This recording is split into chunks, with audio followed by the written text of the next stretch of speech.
Hey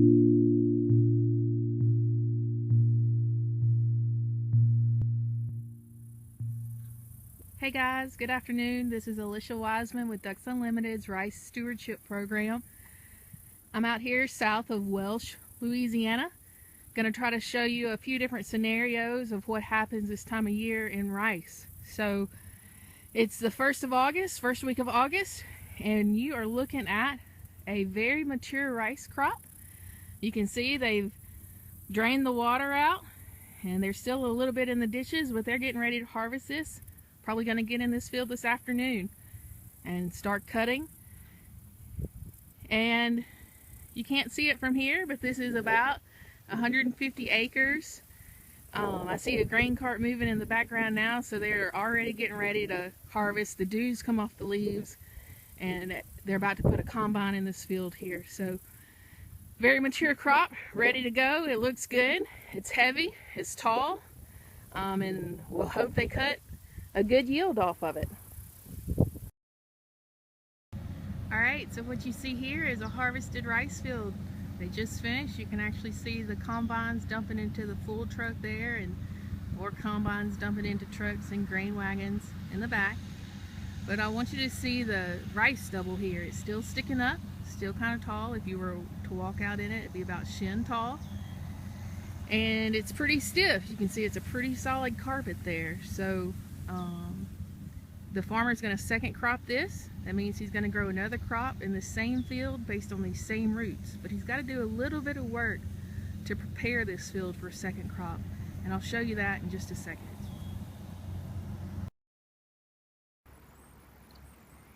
So what we have here is a rice crop that has been prepared for second crop. And second crop is when the first crop is cut and then the rice stubble is flattened. You can see the brown is laying down a little bit more. So the stubble is flattened to put all the plants back on the same growing scale. Fertilizer is applied and then it's flooded. I think you can hear the water rushing beside me. There it is, the water reflooding this field. And the rice is going to green back up. Stalks are going to grow out of the same roots that the first crop was in, and it's going to produce a second crop, a second seed that they'll harvest come the end of October, 1st of November. And this is really important for ducks in South Louisiana. So it's the beginning of August right now, and the first crop's being cut. If they didn't grow this second crop, those seeds that would feed the ducks are laying on the ground right now in August before the ducks even come here in late November, early December. That's a long time for that seed to survive. By second cropping and harvesting this crop in October, that puts basically fresh seed on the ground ready for the ducks to come in November and December.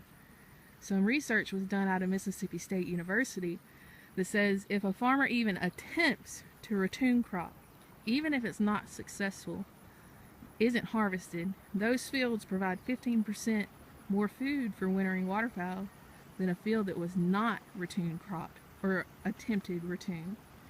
So this growing strategy down here in Louisiana, it provides the farmers with a little extra profit, which of course is very important, but it also meets the needs of the waterfowl at the time that the waterfowl come. And that's what makes South Louisiana so important for ducks. You can see there's a lot of birds out here that aren't ducks. That's another reason that this ratoon crop is so important for South Louisiana. This time of year, there's not a lot of water on the landscape. All the first crop rice, the water's been drained off.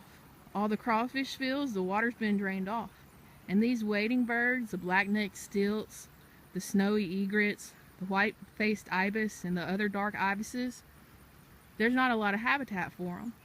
But by flattening the rice stubble and applying water, it makes this very available habitat for these wading birds too. So that's what the farmers in this area do to make a profit, to feed their families, to support the country, feed the country, and to support the ducks and feed the ducks that come here in the wintertime. Thanks for listening.